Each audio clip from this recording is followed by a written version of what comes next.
Mud. It's the first thing the farmers noticed as the girl emerged from the Wisconsin tree line. Thick, dark sludge caking her clothes and matting her hair. But it was the blood that stopped their hearts. Deep, jagged letters were carved into her forearm, a name pulsing in raw, red lines, a ZRA. She stood on their porch, trembling, a living canvas of trauma, spinning a tale of a narrow escape from a monster in the woods. Yet, as the sun rose over the muddy backroads of Eau Claire, a chilling paradox began to surface. The girl who looked like the victim was actually the one holding the blade, and her masterpiece was a body left behind in the dirt. Your likes and comments help promote our videos, and please subscribe to Crime Queen if you appreciate high-quality true crime videos. Thank you. The woman who would eventually become the centerpiece of Wisconsin's most theatrical murder trial didn't start her journey as Ezra. Long before the name was carved into her flesh, she was Monica Kay, a girl born in 1997 into the quiet, predictable rhythms of a suburban upbringing. But for Monica, the mundane was an insult. From an early age, there was a sense that she wasn't living a life so much as she was performing one. And the script provided by a normal Midwestern childhood was far too thin for her ambitions.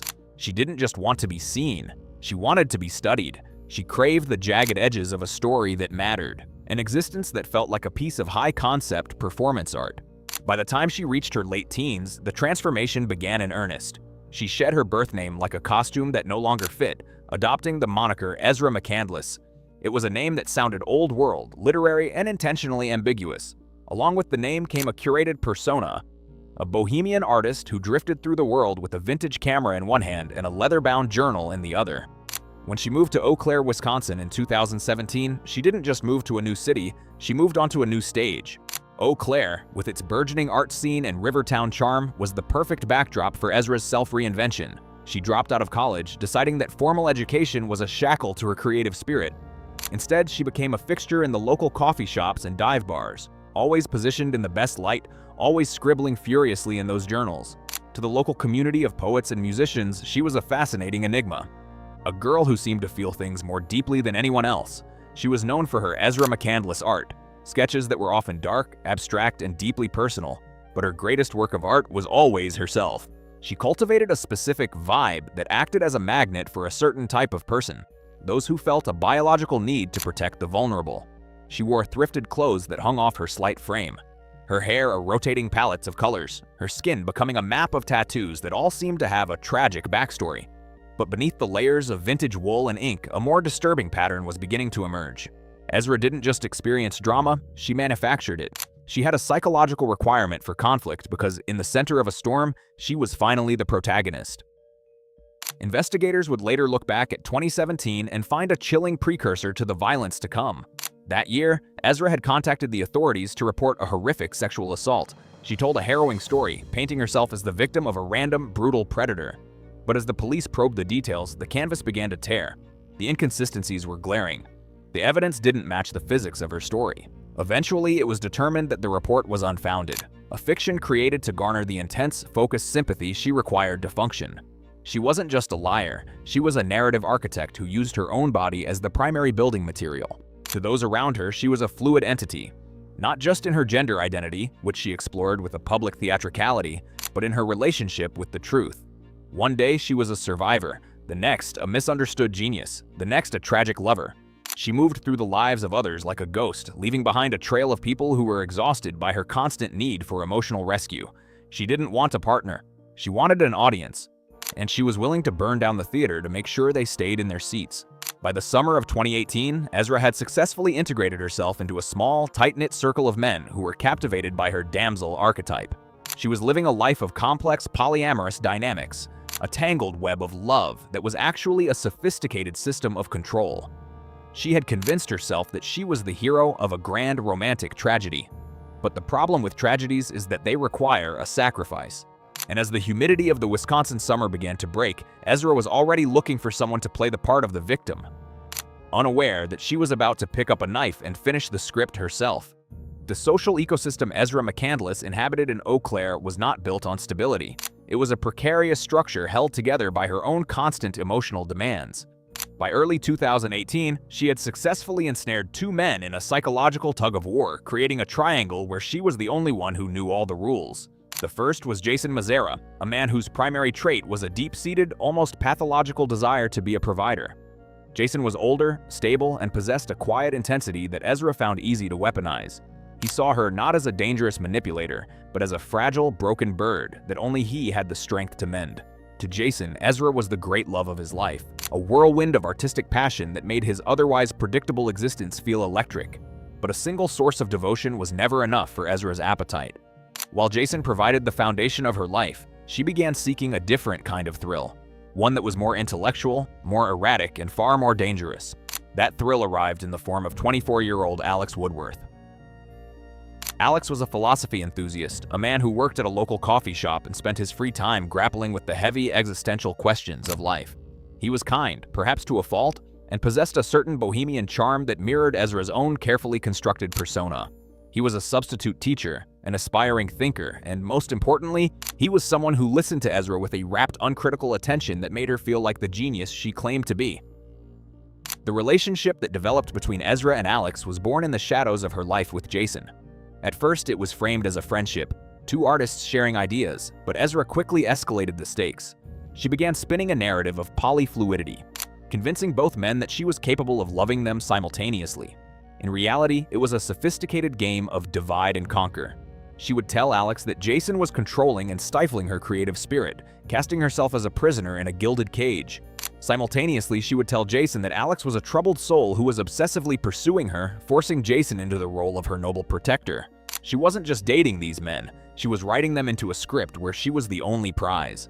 By the summer of 2018, the tension within this triangle reached a fever pitch. Ezra had moved in with Jason, but her secret trysts with Alex continued, often taking place in the very car Jason helped her maintain. The psychological toll on Alex was immense. He was a man who valued truth and deep connection, yet he found himself trapped in a cycle of on-again, off-again drama that Ezra orchestrated with surgical precision. She would break up with him in a flurry of tears, only to reappear at his doorstep hours later, claiming she couldn't live without him. This push-pull dynamic is a classic tool of the emotional predator. It creates an addiction in the victim, a desperate need to return to the high of being chosen. However, the masterpiece began to crack when Jason discovered the depth of the deception. In late summer, Jason stumbled upon evidence of Ezra's continued intimacy with Alex. For a man who had staked his entire identity on saving her, this was an unbearable betrayal. He issued an ultimatum. It was him or Alex. For the first time, Ezra faced a consequence she couldn't charm her way out of.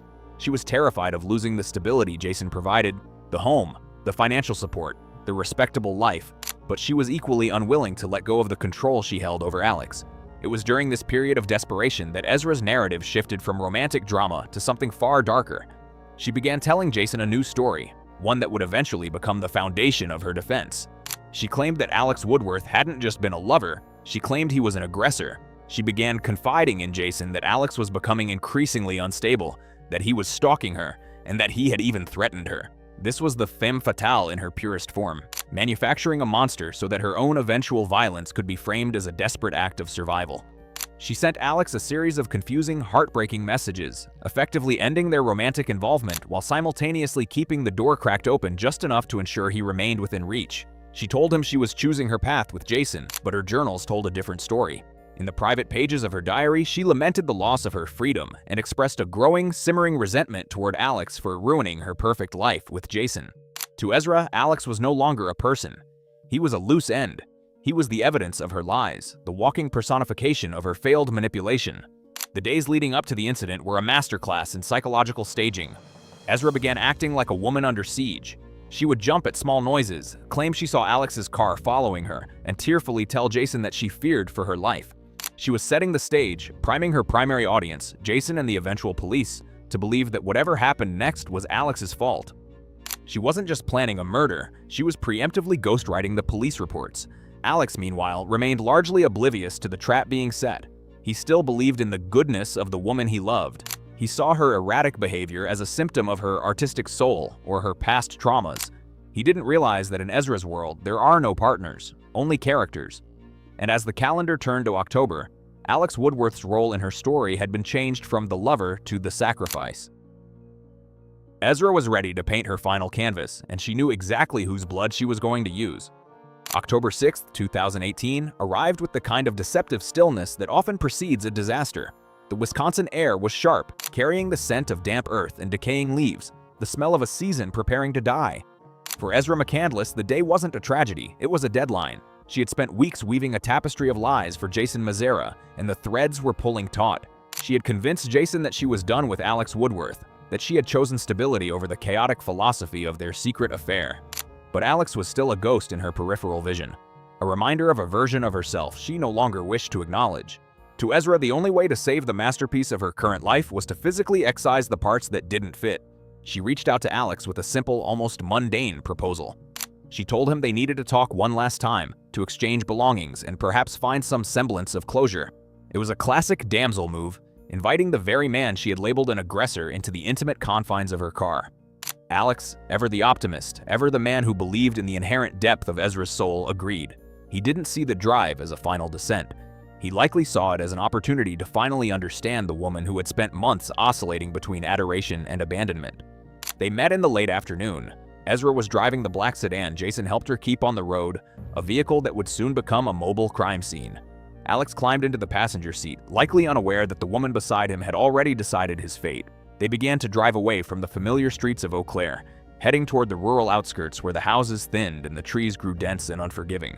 Ezra steered the car toward County Road E, eventually turning onto a rugged, unpaved trail known as 150th Avenue. This wasn't a road meant for a sedan, it was a logging path, a stretch of mud and deep ruts designed for heavy machinery. As they moved deeper into the woods, the terrain became a swamp of gray Wisconsin sludge. Ezra pushed the car further than it was ever meant to go, navigating the ruts with a deliberate recklessness. Finally, the physics of the earth took over. The tires spun, whining against the unyielding mud before the vehicle sank deep into the mire. They were stuck. They were miles from the nearest farmhouse, isolated by the gathering shadows and the oppressive silence of the autumn woods. For Alex, this was an inconvenience, a strange detour on an already difficult day. For Ezra, it was the perfect stage. They sat in the car for hours as the light bled out of the sky. The interior of the sedan became a pressure cooker of unspoken resentment and fabricated fear. Ezra would later claim that they spoke of their future, of their past, and eventually of the assaults she alleged he had committed. But the physical evidence suggested a far more one-sided reality. While they sat in that dark, muddy tomb of a car, Ezra was preparing her tools. She had brought a knife with her, a green-handled blade she had taken from her father's home. It wasn't a weapon of self-defense, it was a tool for a specific type of work. The violence didn't start with a scream. It started with the cold, calculated precision of an execution. As Alex sat in the passenger seat, likely looking out at the dark tree line or perhaps leaning toward her in a final attempt at reconciliation, Ezra struck. She didn't just stab him, she ravaged him. The blade moved with a frenetic, artistic energy. She targeted his head, his neck, his torso. She stabbed him through the groin, a symbolic mutilation that spoke to her deep-seated anger toward the intimacy they had shared. Alex managed to get out of the car, his boots slipping in the very mud that had trapped them. He tried to flee, his body heavy with the sudden, catastrophic loss of blood. But the woods offered no sanctuary. Ezra followed him. She was younger, faster, and fueled by a terrifying, singular purpose. In the dirt, surrounded by the indifferent trees, she finished what she had started. In total, Alex Woodworth was stabbed 16 times. The wounds were not the shallow nicks of a desperate struggle. They were deep, plunging penetrations that spoke to a desire to not just kill, but to destroy. When the silence finally returned to the woods, Ezra McCandless stood over the body of a man who had once been the center of her world. But her work was only half finished. She was an artist after all, and a scene this brutal required a narrative. She couldn't simply be a murderer, she had to be a survivor. Standing in the cold October air with the metallic scent of Alex's blood mingling with the smell of the wet earth, Ezra began the most chilling part of her performance. She took the same blade that had ended Alex's life and turned it on herself. She didn't just cut her skin, she sculpted it. With a steady hand that betrayed no panic, she began to carve into her own flesh. She cut into her legs, her torso, and most infamously, her left forearm. She didn't just make random marks. She carved the name Ezra into her own arm, a branding that she would later claim was done by Alex in a fit of possessive rage. She cut boy into her skin, playing into the themes of gender identity and trauma that she knew would resonate with a modern audience. She was creating a costume of victimization, using her own blood as the paint. She even went as far as to slice her own clothing, carefully fraying the fabric to suggest a frantic struggle that had never actually occurred. She then began the long, muddy trek away from the body. She left Alex lying in the dirt, his life extinguished on a road to nowhere. As she walked, she discarded the evidence. She threw the green-handled knife into the brush. She tossed Alex's phone. She moved with a calculated pace, ensuring that by the time she reached help, she would look the part of a woman who had barely escaped with her life. She wasn't just walking toward a farmhouse, she was walking toward her debut. Every step through the Wisconsin mud was a rehearsal for the story she was about to tell. She had killed the man who knew her secrets, and now she was ready to introduce the world to her greatest creation. Ezra, the victim, the girl who had survived the monster in the woods. She didn't realize that the mud she was trudging through would eventually become the very thing that trapped her. Not just her car, but her entire carefully crafted lie. The masterpiece was finished, but the critics were already waiting in the shadows. The silence of the rural Wisconsin night was shattered when Ezra McCandless finally stumbled onto the porch of the Donnellan farmhouse. To the residents who opened the door, she was a vision of pure, unadulterated terror, a small, trembling figure drenched in the gray sludge of the backwoods, her clothes shredded and her skin mapped with fresh, red gashes. She wasn't just asking for help, she was performing the role of a lifetime. With a voice that wavered at the perfect frequency of trauma, she spun a tale of a narrow escape. She claimed she had been attacked by a man she knew, Alex Woodworth, who had lured her into the woods, trapped her in her own car, and used a knife to brand her like cattle. The police response was immediate. In a small community like Eau Claire, a report of a violent abduction and branding is the kind of emergency that mobilizes every available resource. But as the first deputies began to process the scene at the farmhouse, the masterpiece of Ezra's narrative began to show its first microscopic cracks. While she sat in the back of an ambulance, carefully displaying the Ezra carving on her arm, the investigators noted something peculiar about her demeanor. She was focused, almost unnervingly so, on the specific details of her story. There was no fog of war, no fragmented memories typical of a true survival situation. Instead, Ezra delivered a linear, polished script. When the search teams finally located her car, miles down the unpaved logging trail of 150th Avenue, the scene they found didn't match the frantic struggle she had described. The black sedan sat deep in the mud, its wheels buried to the axles. Inside, the car was remarkably tidy, save for a few dark stains that hinted at the violence that had unfolded just outside its doors. They found the car, but Alex Woodworth was nowhere to be seen. The initial search was conducted under the assumption that they were looking for a dangerous fugitive, the monster Ezra had painted for them. The search for Alex continued through the night and into the following morning. K-9 units moved through the dense brush, and officers waded through the damp, heavy air of the Wisconsin autumn. It didn't take long for the search to shift from a manhunt to a recovery mission. Deep in the tree line, not far from where the car had succumbed to the mud, they found him. Alex Woodworth lay in the dirt, his body a map of 16 violent plunging stabs. The philosopher, the quiet teacher, the man who had believed in Ezra's light, had been extinguished in the dark. As the news of the body reached the investigators, the focus of the search shifted.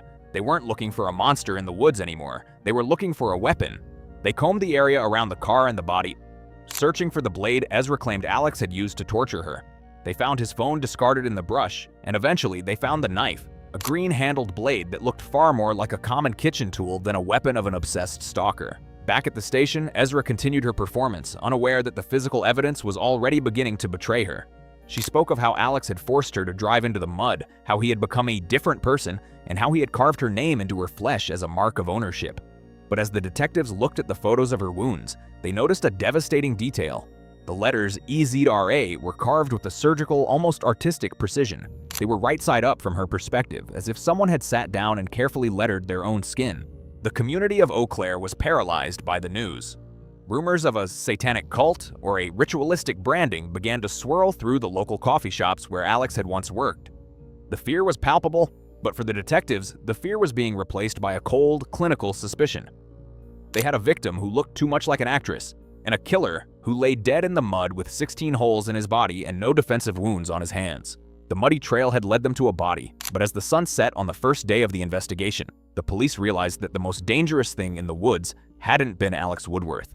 It was the girl currently sitting in their interview room, waiting for her next cue. The investigation into the death of Alex Woodworth didn't just require a team of detectives. It required a forensic deconstruction of a performance. As the initial shock of the discovery on 150th Avenue settled, the Eau Claire County Sheriff's Office began to pivot. The story Ezra McCandless had presented, of a harrowing escape from a crazed philosopher, was crumbling under the weight of physical reality. The detectives began to look at Ezra not as a survivor, but as a narrative architect whose blueprints were fundamentally flawed. The most damning piece of evidence was the very thing Ezra had hoped would save her: the Ezra carving on her left forearm. When forensic experts and medical examiners looked at the photos taken in the ambulance, they saw something that defied the physics of an assault. If an attacker had been holding Ezra's arm and carving into it while she struggled, the lines would be jagged, erratic, and likely upside down from her perspective. Instead, the letters were perfectly legible to Ezra as she looked down at her own limb. They were straight, measured, and showed a level of control that only the person inhabiting the body could possess. It wasn't a brand of ownership, it was a signature. Furthermore, the self-defense narrative was contradicted by the sheer brutality of Alex's injuries. A person fighting for their life usually inflicts shallow, frantic wounds. Alex Woodworth, however, had been decimated. The autopsy revealed 16 deep, plunging stab wounds. Some had passed entirely through his body, and the wound to his groin suggested a level of symbolic, gendered rage that didn't fit the profile of a woman simply trying to push away an attacker. The why of the murder was becoming clearer. It was an execution born of resentment. As the detectives delved into the digital lives of the trio, the femme fatale mask slipped further.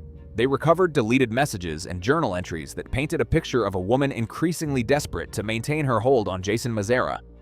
Ezra's journals weren't just repositories of artistic thought, they were the manifestos of a manipulator. In the weeks leading up to the murder, she had written about her need to be free and her frustration with the loose ends of her past. Alex was that loose end. The more she tried to play the role of the devoted partner to Jason, the more Alex's existence threatened her stability. The police also found the weapon, the green-handled knife. It was eventually linked back to the McCandless family home, effectively proving that Ezra hadn't been surprised by a knife-wielding Alex. She had brought the blade with her. She had chosen the location. She had driven the car into the mud. The trapping of the sedan wasn't an accident caused by Alex. It was a strategic choice made by Ezra to ensure they were isolated in a place where screams wouldn't be heard. When investigators finally brought Jason Massacre back for questioning, the psychological impact on the community deepened. Jason, the man who had been ready to defend Ezra's honor with his life, was forced to confront the reality that he had been the primary audience for a lethal lie. His testimony revealed the depth of Ezra's priming. She had spent months telling him Alex was a monster, effectively weaponizing Jason's protective instincts so that when the news of Alex's death broke, Jason would be her first and most vocal defender. The social echo in Eau Claire was one of profound betrayal. Alex Woodworth had been a beloved figure in the local arts and service community, a man known for his kindness and his willingness to engage in deep, philosophical discussions with anyone. To hear him painted as a violent predator felt like a second murder to those who knew him. The fear that had initially gripped the town, the fear of a random killer in the woods, was replaced by a more intimate, chilling realization. The danger had been sitting among them, drinking coffee and sketching in journals, waiting for the right moment to turn her art into an atrocity.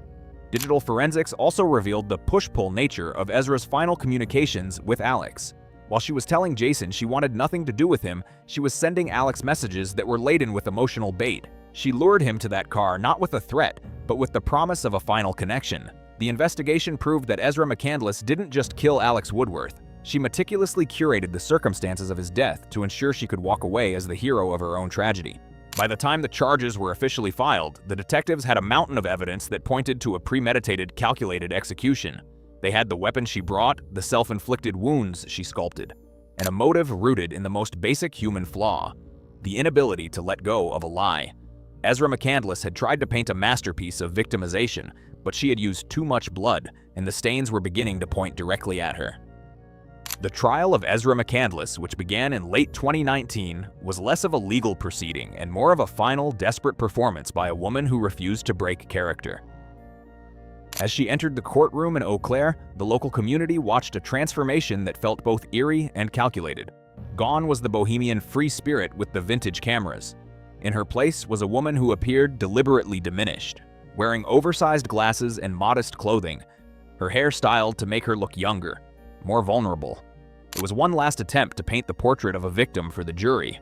However, the prosecution was prepared to dismantle the artifice. They didn't just present the facts, they presented the physics of the lie.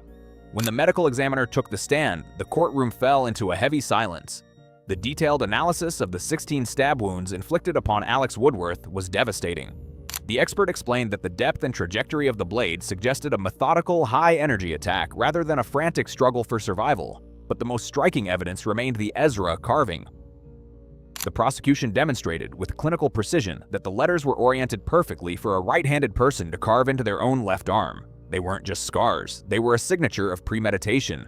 When Ezra herself took the stand, the performance reached its zenith. For hours, she spoke in a soft, halting voice, weaving a complex narrative of abuse and existential dread. She claims she had blacked out during the violence, a convenient psychological curtain that she tried to draw over the most brutal moments of the execution. But under cross-examination, the masterpiece dissolved. The prosecutor pressed her on the inconsistencies. Why had she brought the knife from home? Why was the car driven so deep into the mud if she was trying to escape? Why were her brandings so neatly lettered? Her answers were vague, often trailing off into artistic metaphors or claims of trauma-induced amnesia.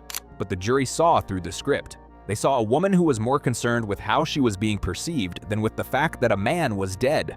After only 3 hours of deliberation, the verdict was delivered: guilty of first-degree intentional homicide. In February 2020, Ezra McCandless was sentenced to life in prison with the possibility of parole only after serving 50 years. As the judge handed down the sentence, he remarked on the chilling nature of her deception, noting that she had used her own body and the life of another as materials for a twisted narrative. The artist of her own lies had finally run out of canvas. The mud on 150th Avenue has long since dried, and the Wisconsin woods have reclaimed the silence that Ezra McCandless so violently broke. Alex Woodworth is remembered now not as the monster of a fabricated story, but as a man of depth and kindness whose life was stolen to serve a hollow script. Ezra remains behind bars, a protagonist in a tragedy of her own making, where the only thing left of her masterpiece is a set of scars that tell the truth she tried so hard to bury. In the end, the artist of her own lies proved that while you can sculpt a narrative and brand your skin, you can never truly outrun the reality of what you've done. Like this story if you found it interesting, and subscribe to the channel. I look forward to reading your thoughts on this case in the comments below.